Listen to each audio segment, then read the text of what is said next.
You've probably been hearing about the escalation of fighting in Tigray. Something many didn't see coming seems to be happening. The Eritrean government has intensified military mobilization and appears to be rounding up thousands of people to go and fight in Tigray.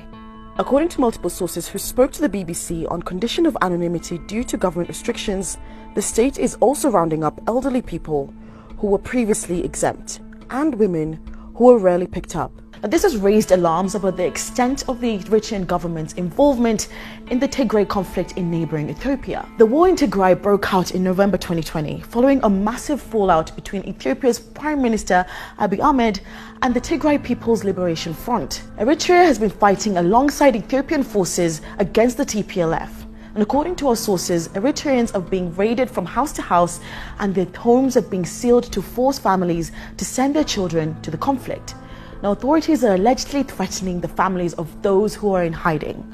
There were even reports of the detention of elderly mothers and fathers in a bid to force their children to come out from hiding. This is really a crisis that is hidden from the world.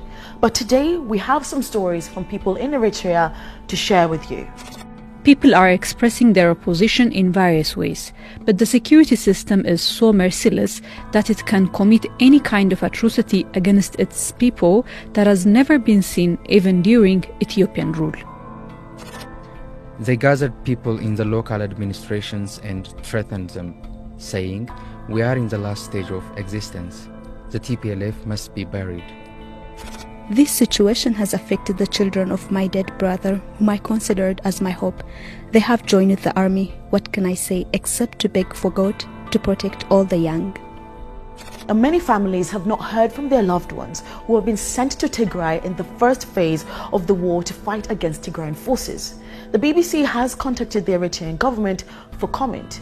Now, last month, Information Minister Yemane Gebremeskel said that a tiny number of reservists had been called up, denying that the entire population had been mobilized. In the last 2 decades, tens of thousands of young Eritreans have left the country to escape conscription, which includes forced labor.